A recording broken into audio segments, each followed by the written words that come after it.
O pronunciamento que eu farei hoje é um pronunciamento consequência da reflexão, do estudo de um grupo de intelectuais do velho MDB de guerra. É uma reflexão sobre o Brasil e sobre as possibilidades reais que temos para mudar a situação em que nos encontramos, tanto a política, quanto a econômica, quanto a social. Nós daremos a esse pronunciamento um nome, e o nome é o seguinte: Para Mudar o Brasil. Se abstrairmos o momento em que vivemos e olharmos o Brasil de uma perspectiva histórica, veremos que o nosso país como nação é um grande êxito. Saindo de levas populacionais marginalizadas, deslocadas de suas origens, criamos um povo novo. Indígenas, portugueses e africanos, acrescidos depois de gente de todo o mundo, formaram o povo brasileiro, hoje uno e diversificado, dotado de identidade, algo que inexistia há muito poucas gerações atrás. Estruturamos um sistema produtivo, habitamos um território bem definido, falamos a mesma língua sem dialetos e fundamos um Estado nacional, constituindo uma memória com sentimentos comuns. Estamos unidos por uma clara identidade nacional. Ela não tem raízes em ideias de raça ou de religião. Não tem raízes em vocação imperial, em xenofobias e ódios, em qualquer tipo de arrogância. Tudo nos une na construção exitosa de um mundo novo no novo mundo. Olhamos sempre para o futuro, somos abertos ao que é novo, aceitamos a diferença e temos na cultura uma cultura de síntese, a nossa razão de existir. Somos um grande país e temos o maior povo no mundo moderno. No entanto, paradoxalmente, nossa história registra também um enorme fracasso. Esse povo, a imensa maioria, não assumiu até hoje o controle da nação. O Estatuto Colonial originário transmudou-se em dependência externa e o escravismo prolongado em gigantescas desigualdades sociais. Aliás, desigualdade que o atual projeto de escravatura pretende perenizar, porque não é um projeto para extinguir a escravatura, é um projeto para organizar e perenizar o regime escravo no Brasil. Ao longo da história, governado por uma elite que nunca se identificou com o seu povo, nunca se sentiu nacional, o Brasil mudou, mas sempre de forma a conservar relações com o passado. Até recentemente, esta situação podia perpetuar-se com alto custo humano, apesar de comprometer significativamente a nossa existência. Agora não pode mais.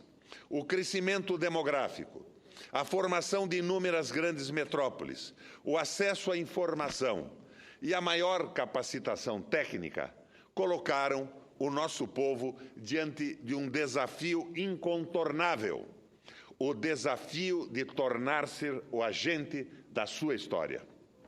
O Brasil, que desde a origem se organizou para servir ao mercado mundial, terá agora que organizar-se para si mesmo. O Brasil de poucos terá de ser o Brasil de todos. Se formos incapazes de dar esse salto, nossa existência como nação soberana e sociedade organizada está em perigo. Seria mais realista dizer, com a crise atual, esse risco é crescente. E esta origem e o sentido da crise brasileira atual é a origem e o sentido da crise brasileira atual. Por isso, ela é dolorida, profunda e duradoura. Ela não reside na corrupção, fenômeno sempre presente na natureza humana e gananciosa. reside sim na falta de diretrizes das lideranças que galvanizam o povo na construção de um projeto nacional que puna aqueles que a desvirtuam. Nossa história recente é uma impressionante sequência de promessas frustradas. Em oposição à desesperança, ao pessimismo, à baixa autoestima, que apresento à nação um documento programático para redefinir a própria inserção na vida política brasileira nesse momento crucial. Temos uma herança a reivindicar. Fomos nós, do PMDB, como próceres e intelectuais do antigo MDB, depois PMDB, que participamos da vida pública. O velho PMDB não é este que está aí. O velho PMDB, que teve como marco a Assembleia Nacional Constituinte de 1988, presidida por Ulisses Guimarães. A Constituição continha importantes conquistas, avanços e potencialidades. Na área pública, devolveu aos brasileiros o direito de eleger diretamente seu presidente. Ampliou a participação cidadã, reequilibrou os três poderes do Estado, criou novas instituições de defesa da sociedade e redesenhou o Pacto Federativo, senadora Ana Amélia. Esta luta que é sua e de todos os outros, o pacto foi redesenhado pela Constituição e foi deformado depois com uma série de emendas e a substituição de tributos por contribuições financeiras que não são distribuídas entre as unidades federadas dos estados e pelos municípios. Na economia, a Constituição deu prioridade às empresas brasileiras de capital nacional e manteve a participação do Estado em setores estratégicos como o petróleo, a energia elétrica. Na área social, defendeu os direitos trabalhistas e definiu um sistema integrado de seguridade, dotado de orçamento próprio e voltado para garantir amparo aos segmentos sociais mais fragilizados.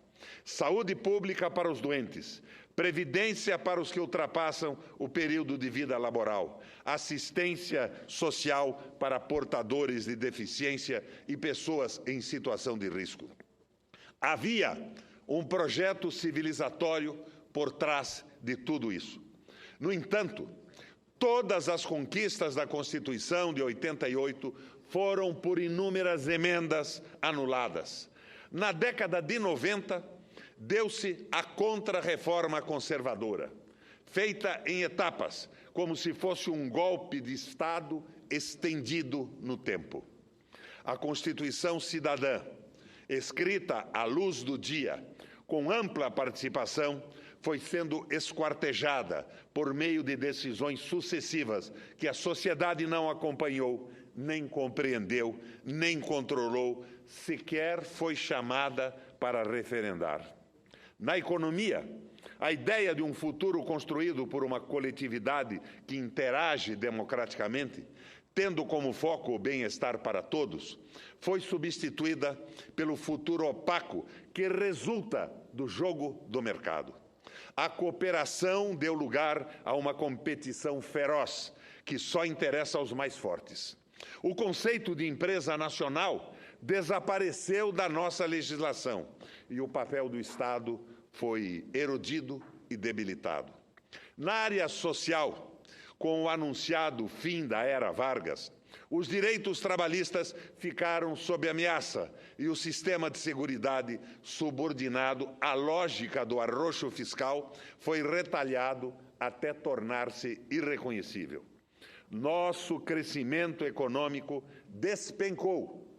Depois de 50 anos de crescimento rápido, completamos 2 décadas perdidas, seguidas por uma terceira contemplativa, e caminhamos a passos largos para uma 4ª depressiva. Deixamos de ser a 8ª e passamos a ser a 16ª economia industrial do mundo. A riqueza concentrou-se em atividades vinculadas ao mercado financeiro, que se tornou mais atrativo que os investimentos produtivos, que geram empregos e salários.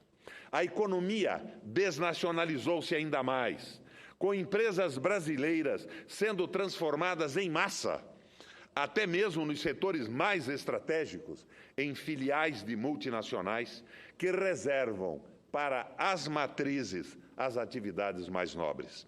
Os vínculos tênues desse capital estrangeiro com o espaço econômico nacional atrofiam a capacidade de controlarmos o nosso processo de desenvolvimento. A incipiente e recente tentativa de construir um Estado Nacional de Bem-Estar Social foi e está sendo hoje interrompida. O Estado perdeu a capacidade de realizar, induzir e coordenar investimentos, tornando-se refém do mercado financeiro, do sistema financeiro. O tempo histórico da nação ficou subordinado ao tempo curto do capital financeiro.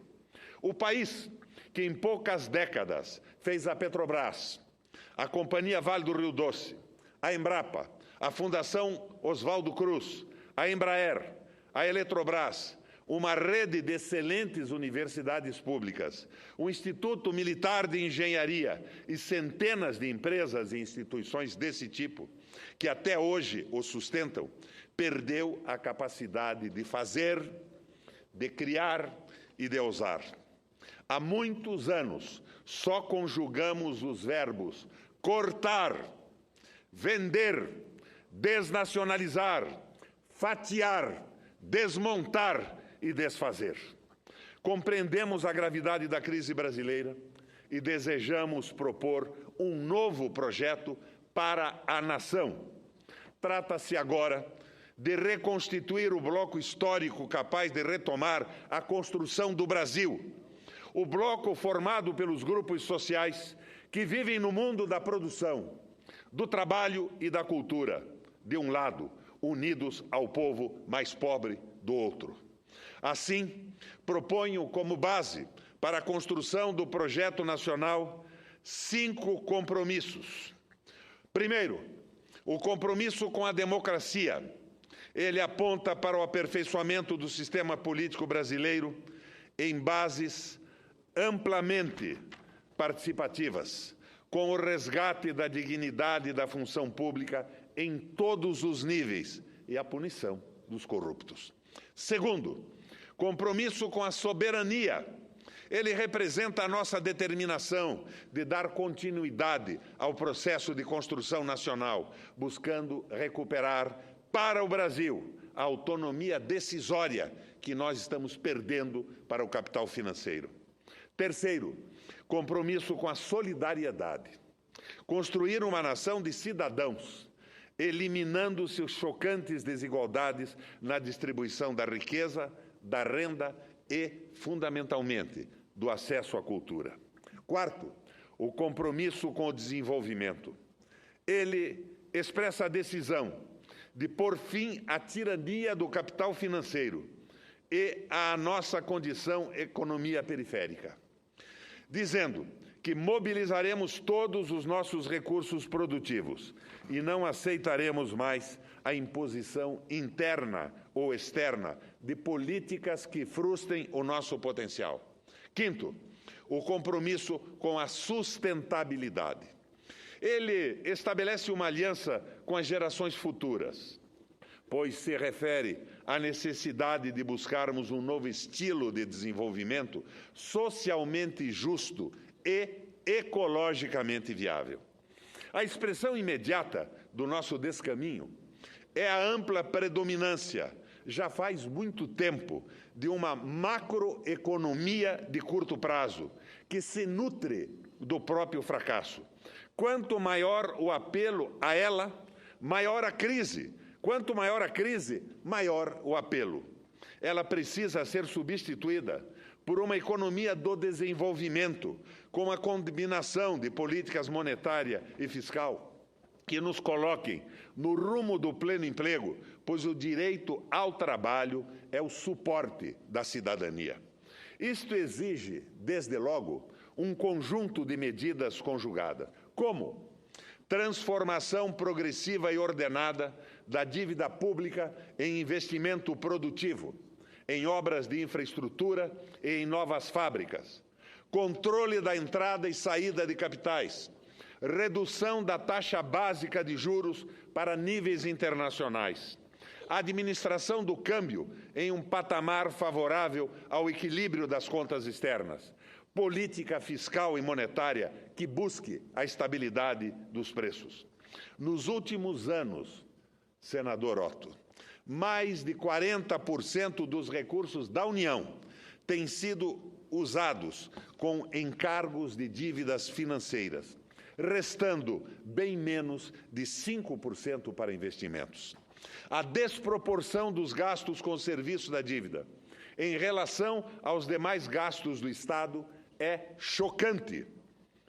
No orçamento da União, em vigor, um mês de pagamento de juros corresponde mais do que o dispêndio anual do Sistema Único de Saúde. 15 dias correspondem a mais que o gasto anual com a educação.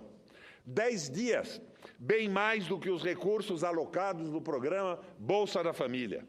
5 dias de pagamento de juros cobrem com sobras o gasto previsto em um ano para a construção de habitações populares. 1 minuto, apenas 1 minuto, corresponde mais que a alocação anual de recursos para a defesa dos direitos humanos. Tanta deformação provoca um aumento irracional da dívida externa, pois as obras em curso, insuficientes, acabam sendo realizadas com financiamento do Banco Mundial e do BID. Endividamo-nos em dólar para realizar obras que poderiam ser completamente financiadas em moeda nacional. Essa engrenagem precisa mudar. Os trilhões de reais que compõem a atual dívida pública precisam ser usados criteriosamente para financiar obras de infraestrutura, segurança, defesa, agricultura e fábricas. Em uma nova política macroeconômica, exige também o controle sobre a movimentação de capitais. A movimentação sem regulamentação, para dentro e para fora, alteram, antes de tudo, as relações de poder. A movimentação sem regras impede o controle e até mesmo o cálculo da taxa de câmbio, ameaçando, com esse descontrole, desorganizar o sistema de preços em que se baseia a economia real. Como o mercado de câmbio é excepcionalmente volátil, ultrassensível a movimentos especulativos, o capital financeiro adquire um poder de veto sobre quaisquer decisões que a sociedade queira tomar. Encurralado, o Estado torna-se refém desses movimentos. O poder soberano troca de mãos. A arquitetura institucional da política econômica está virada de ponta cabeça, de cabeça para baixo, tendo o Banco Central como seu operador, pois ele age com autonomia, como um Estado dentro do Estado. O sistema financeiro subordina a ação de todo o Estado nacional e do setor produtivo. A democracia se frustra, pois o poder real fica fora do alcance do povo. Na nova arquitetura que propomos, o Banco Central precisará trabalhar de forma intimamente articulada com o Tesouro Nacional, ambos perseguindo metas combinadas, não só para a inflação como hoje, mas também para o emprego, a utilização da capacidade produtiva e o volume de crédito ofertado à economia real. Há um projeto nesse sentido do senador Lindbergh que está dormindo na mesa há 2, 3 ou 4 anos. É vital retomar investimentos em grande escala em infraestrutura. Ineficiência e crises de energia, transportes e telecomunicações transformam-se em ineficiência e crises sistêmicas que atingem todos os empreendimentos. Esses são setores que exigem projetos grandes e de longa maturação, sempre relacionados com o planejamento estratégico de um projeto nacional. O papel do Estado na elaboração desta visão sistêmica permanece hoje, aqui e em todo o mundo, rigorosamente insubstituível. Só retomaremos um crescimento acelerado se adotarmos uma estratégia que, contrariamente ao que ocorre hoje, torne mais homogêneos os níveis de produtividade e de renda existente em nossa sociedade. Quanto à renda, quanto mais igualitária for a sua distribuição, maior e mais variada será a demanda, e mais rapidamente o mercado interno alcançará dimensões que permitam ganhos de escala na produção nacional de bens e serviços, o que aumenta também nossa capacidade de competir nos mercados externos. Paralelamente, o Estado precisará definir um conjunto de políticas destinado a baratear significativamente os custos da alimentação, da habitação e dos transportes. A mais recente pesquisa de orçamento familiar, realizada pelo IBGE, mostra que mais de 75% da renda das famílias brasileiras dirigem-se apenas a esses 3 itens: alimentação, habitação e transportes. Além de ser um indicador de baixa qualidade de vida, pois as pessoas apenas moram mal, se deslocam mal e comem mal, é uma informação decisiva para a política econômica, pois explica a atrofia do mercado interno, que poderia ser o mais importante motor do nosso desenvolvimento. Na nova pauta de investimentos públicos, destacam-se também aqueles ligados à educação, em todos os níveis, desde a pré-escola até a universidade. Na última década, o Estado arrecadou cada vez mais, gastou cada vez menos com a sociedade. E, mesmo assim, suas contas permanecem desequilibradas. Incapaz de compensar o enorme déficit financeiro, o corte de gastos aparece sempre como insuficiente, recolocando a necessidade de novos cortes mais adiante. Povos sem Estado são facilmente expulsos da história. Os países capturados por essa dinâmica, como o Brasil, terminam por encaixar-se de forma subordinada na nova ordem mundial unipolar. Mas essa ordem não é estável, nem permanente. A formação da União Europeia e o fortalecimento da China contêm as sementes de uma nova ordem multipolar. O espaço econômico da União Europeia rivaliza em tamanho com o dos Estados Unidos, e o euro pode vir a questionar a primazia do dólar. As economias do leste da Ásia, por sua vez, crescem muito rapidamente e formam uma área cada vez mais integrada, com o Estado chinês cumprindo um papel regional cada vez mais relevante. Nos 3 principais continentes, América do Norte, Europa e Ásia, surgem mega-estados regionais, comandando grandes economias com grande base territorial e populacional. A América do Sul, o Oriente Médio e a África são as grandes regiões do mundo que ainda não definiram os seus próprios projetos regionais e não constituíram, nem estão em vias de constituir, os seus mega-estados. Estão simplesmente marginalizados. No caso da América do Sul, 2 grandes possibilidades estão colocadas.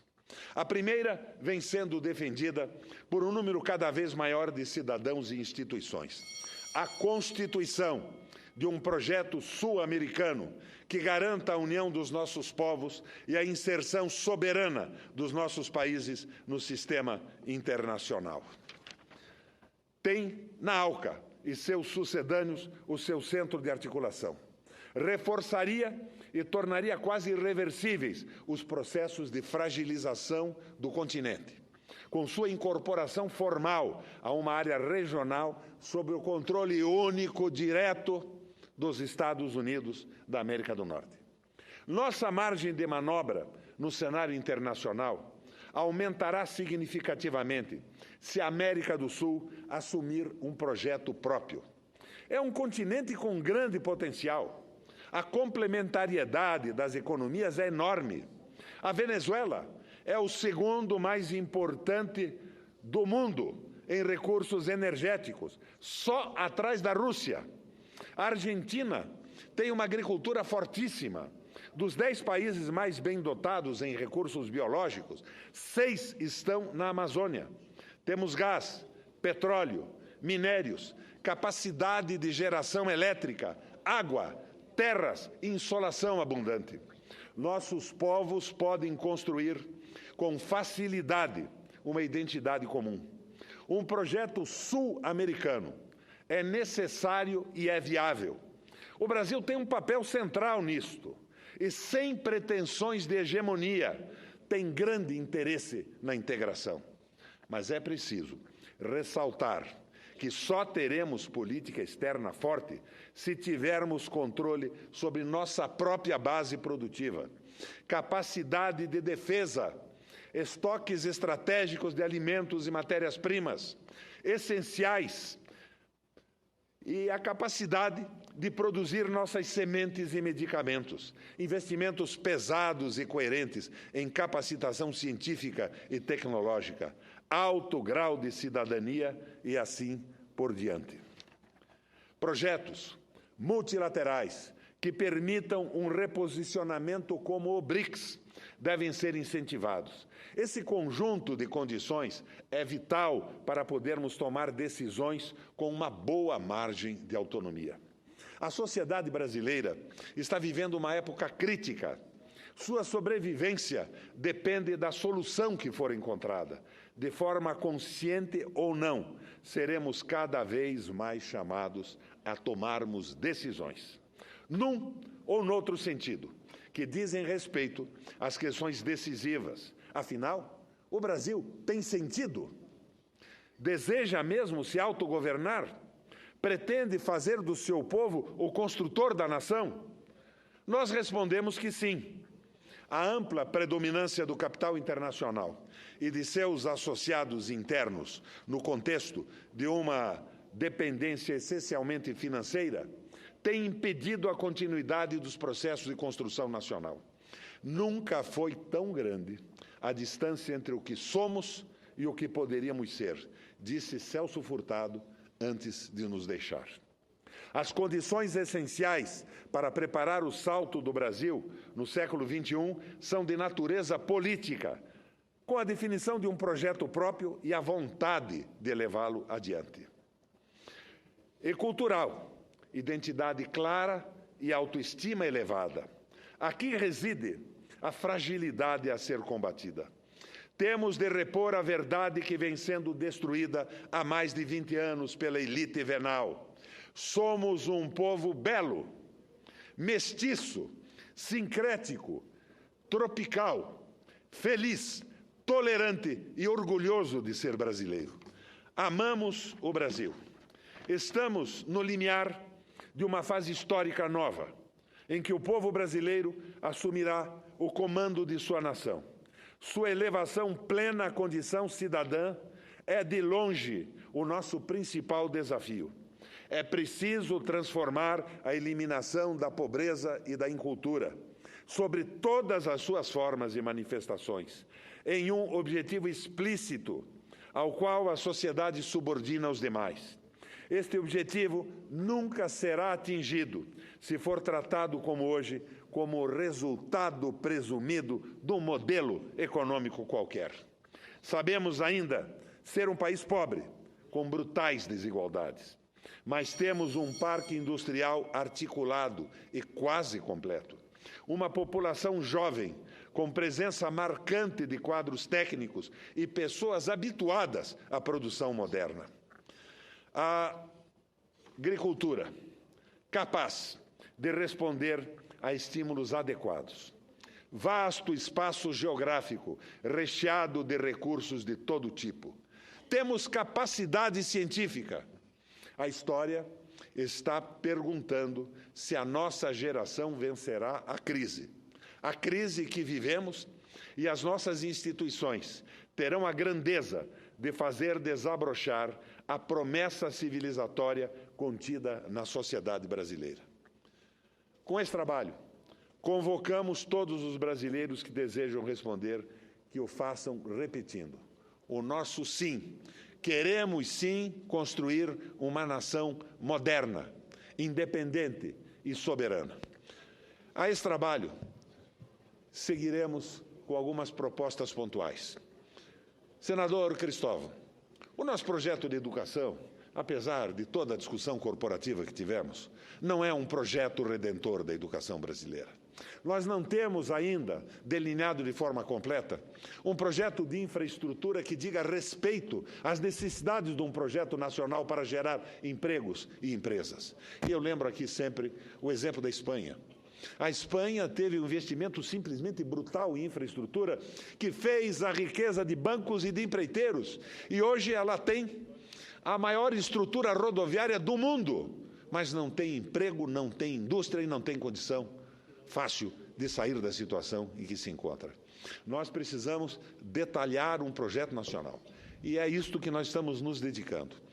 Dentro do velho MDB de guerra, que não pode se submeter àquela asnice da ponte para o futuro, que é o dependentismo e o entreguismo subordinado, pouco racional, colocado a serviço de interesse do mercado financeiro e com nenhuma preocupação pelo povo, pelo emprego, pelo desenvolvimento e pela soberania nacional. Nós vamos continuar com esse trabalho. Pretendemos apresentá-lo na convenção do PMDB, que será o ano que vem, para que o partido volte às origens, que cá entre nós foram as origens comuns de todos os partidos e de todas as pessoas conscientes que militam na política hoje, depois do seu fracionamento. Mas não é um projeto PMDBista, é um projeto para o Brasil-nação. Com todo prazer, concedo a palavra ao senador Cristóvão. Senador Requião, em primeiro lugar, é um prazer ouvir um discurso que traz a necessidade e apresenta a dimensão de um projeto nacional. Nós perdemos isso. Totalmente de acordo quando o senhor diz que o simples jogo da economia, sobretudo num tempo das finanças dominando tanto e das finanças internacionais, como o senhor disse, na metade do discurso, dominando o processo. Macroeconomia de curto prazo. Com a macroeconomia de curto prazo especulativa, não vai levar a um projeto de nação. Então, minha satisfação de vê-lo com essa preocupação. Também, a maneira como o senhor coloca como fundamental que, ao lado da estabilidade monetária, a gente cuide do emprego também. Como o senhor disse com clareza aí, ao tratar do Banco Central. Um pedaço do seu discurso eu não assisti porque estava no trajeto do carro onde eu ouvia uma parte e chegar aqui, correndo porque queria falar. Mas o que eu senti falta foram de duas coisas. Primeiro, uma análise, senador Otto, que talvez não seja esse momento, de saber quais são os limites que nós temos ainda hoje da independência absoluta de um país em relação ao que acontece no mundo. Até os anos 70, a gente podia falar em independência absoluta. Agora, toda independência é relativa. O problema é que nós temos uma dependência absoluta. Saímos da possibilidade de uma independência absoluta para uma dependência absoluta. Temos que entrar no tempo de uma certa independência cooperativa, digamos. Então, esse é o que talvez a gente precise aprimorar mais. E segundo, é a ênfase na educação. Pode ser um equívoco meu, mas eu acho que o senhor tem muito perto do senhor, seu irmão Maurício, que concorda comigo, de que o caminho para mais da metade de tudo isso, como a independência, como a eficiência, como a possibilidade, como a redução da desigualdade, vem da possibilidade de ofertarmos a educação de qualidade igual para todos. O filho do rico na escola com a mesma qualidade do filho do pobre. Ele ainda dito pelo outro lado, o filho do pobre na mesma escola do filho do rico. À parte? Sim, claro. O trabalho básico sobre o qual eu redigi esse discurso dá uma demonstração clara. Por exemplo, no Brasil nós temos 8,5% da força de trabalho empregada no Estado, nos municípios e na União. 8,5%. Os Estados Unidos tem 16% e a França tem 27%. Então, o nosso problema não é exatamente esse de fazer cortes alucinados aqui e ali, mas sim de selecionar e fazer esse pessoal trabalhar. Nós precisamos aumentar, sim, o número de professores especializados, melhorar a qualidade da escola, diminuir o número de pessoas em cada sala de aula e valorizar a educação, não apenas do ponto de vista corporativo, mas do ponto de vista da eficiência. É claro que o trabalho feito no Congresso tem qualidades. Tem outro trabalho do Mangabeira Unger muito interessante. Mas nenhum dos dois me parecem dar uma fórmula aplicável e eficiente nesse momento. Nós temos que trabalhar sobre isso. E eu faço aqui o convite para entrar na nossa equipe que está trabalhando nesse projeto. A sua colaboração seria apreciada e inestimável. Eu ia concluir dizendo que quando o senhor fala em nós, e mais de uma vez fala, eu queria me incluir também. Eu quero fazer parte desse nós. O nós de buscar um projeto alternativo para o país. Podemos discordar de muita coisa aí, mas não importa. O que importa é que a gente tem uma coisa em comum. O Brasil precisa de um projeto nacional que abandonou, que ignorou. Esse projeto nacional tem maior ou menor capacidade de independência em relação ao exterior. A gente pode discordar aqui e ali. O sistema financeiro tem maior ou menor independência, que a gente não pode dominar. Eu costumo dizer que não adianta reclamar do sequestrador quando ele põe um revólver na sua cabeça. Você tem que pagar o resgate. O mercado financeiro hoje, os bancos, sequestraram a gente. E não podemos, de repente, espernear e ignorar que eles estão com um revólver na cabeça da gente.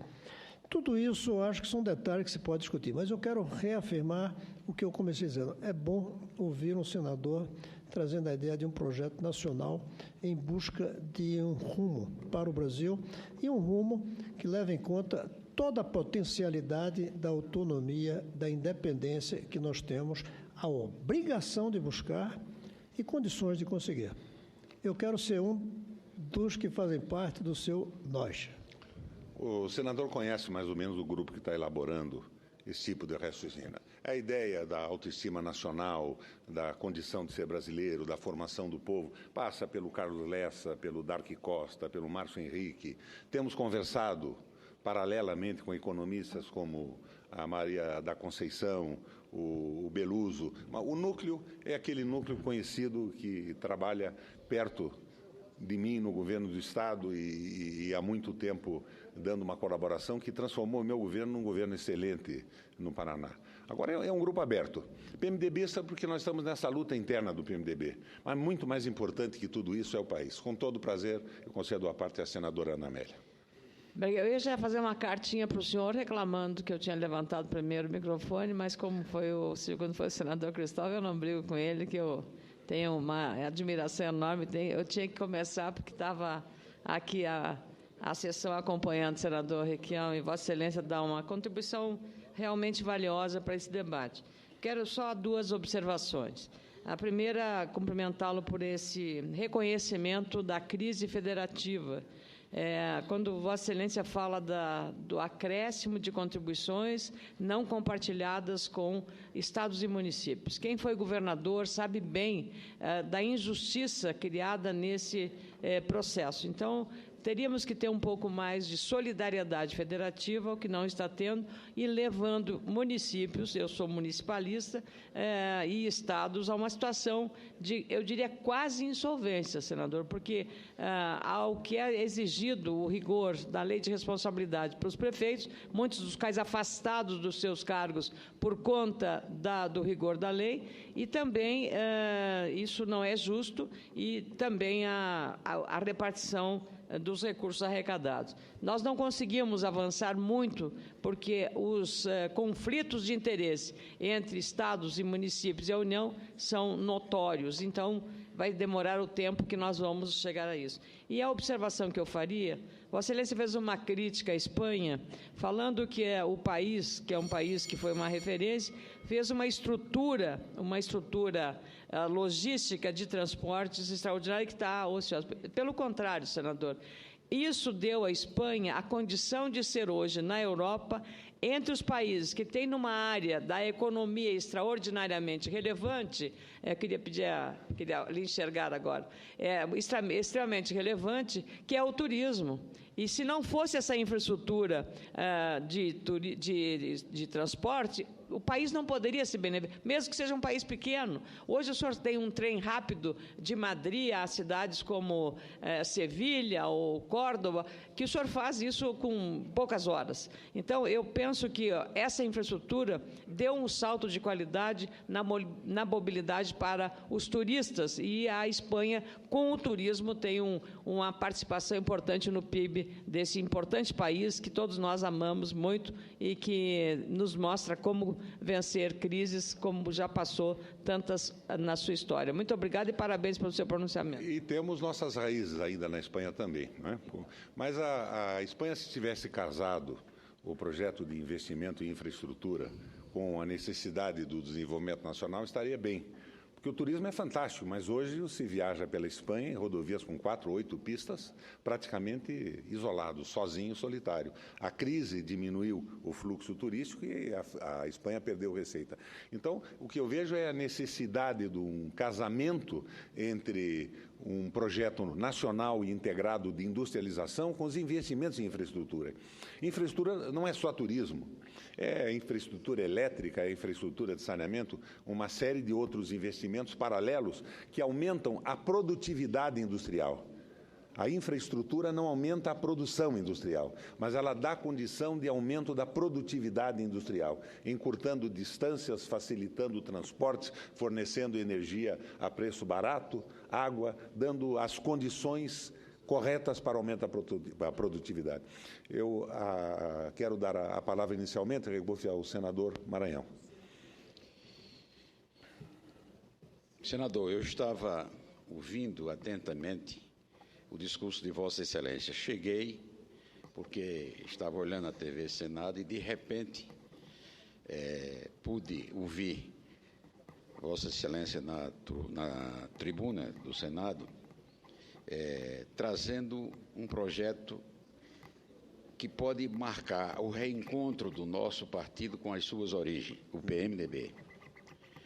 O PMDB não pode ficar nessa política de toma lá, de cá, brigando por empregos no governo, que podem ser até os mais altos, os ministérios, mas que não têm nenhuma repercussão na vida política nacional e nem reabilitam o PMDB com as suas origens.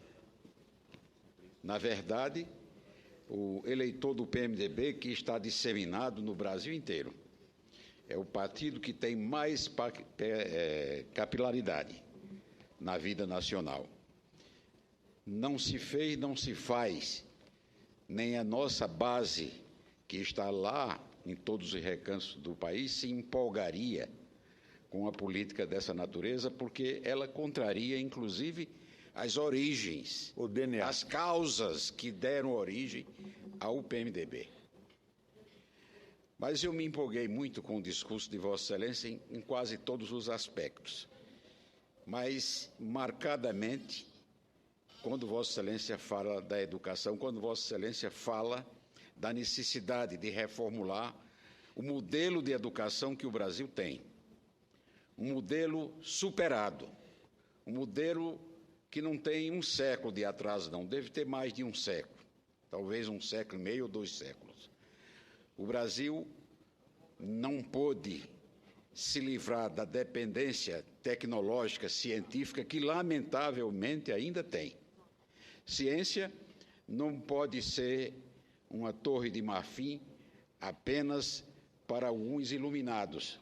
A ciência deve ser o oxigênio através do qual o país respira, o país cresce, o país é capaz de levar as suas riquezas e os seus produtos, sobretudo no campo da indústria e da indústria nova, da informática, a todos os países do mundo.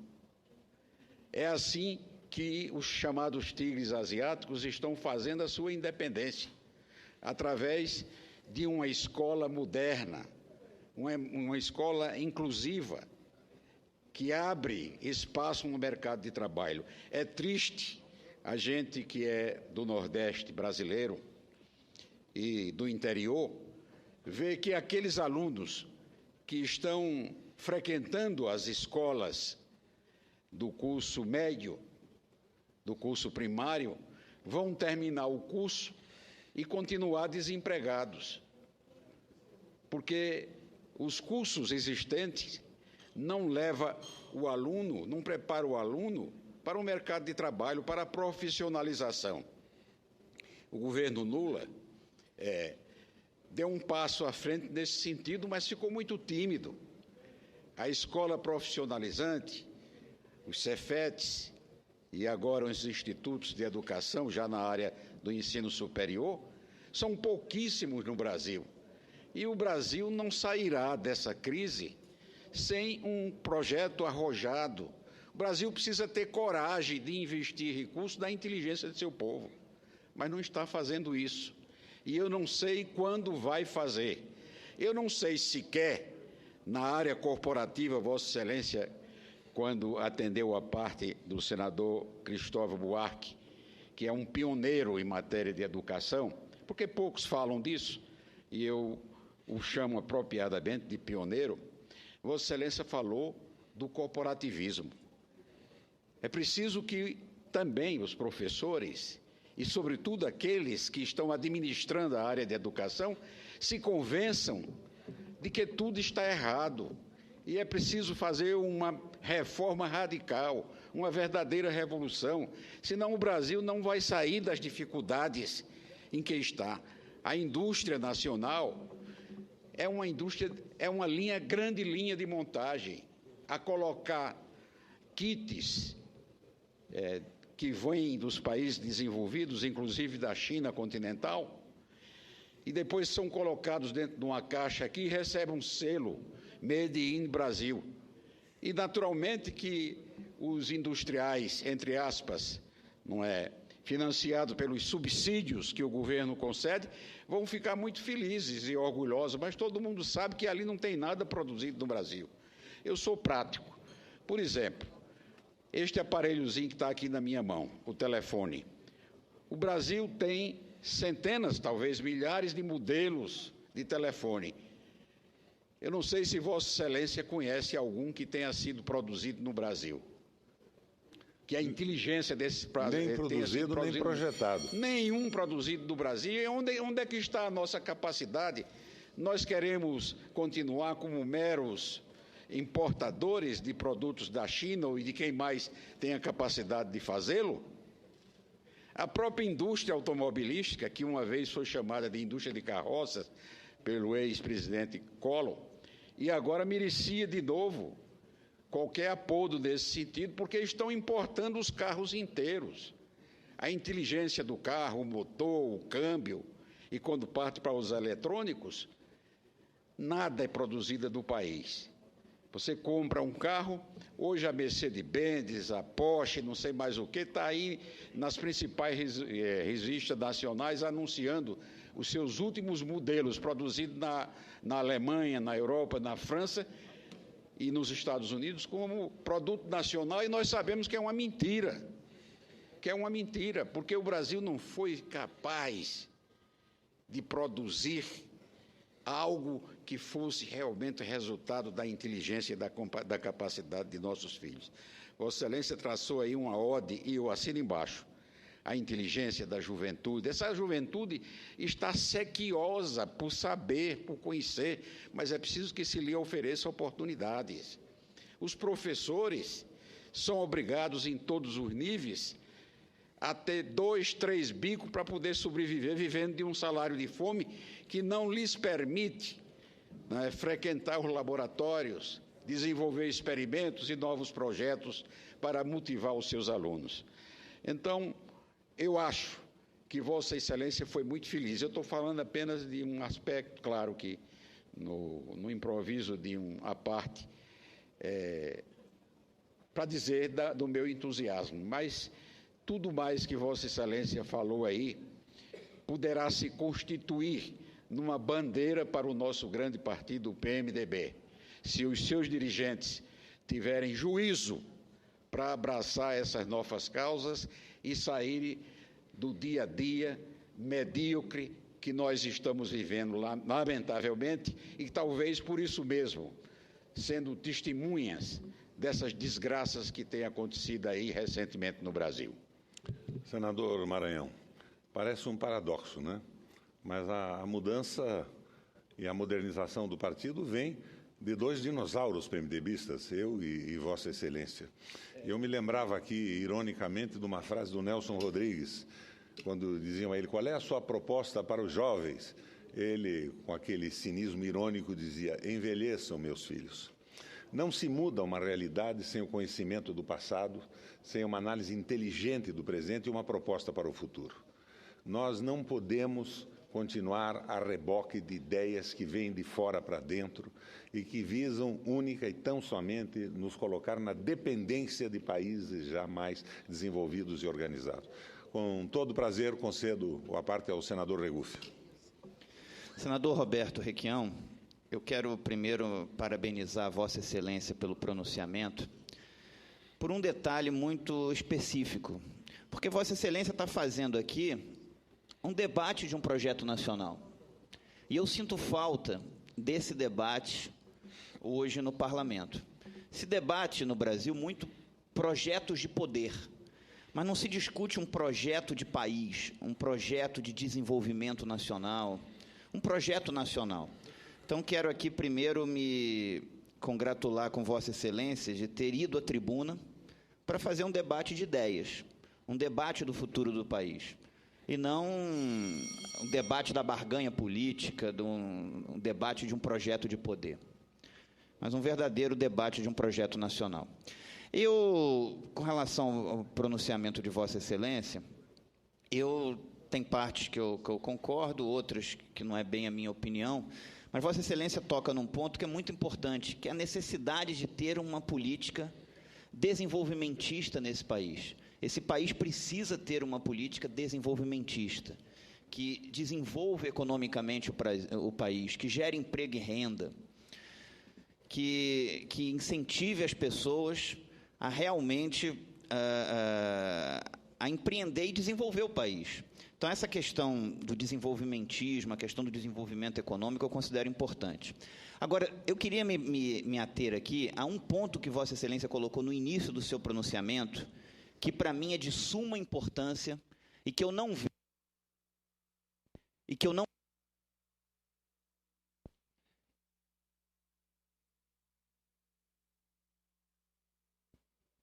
não vejo as pessoas debatendo, infelizmente.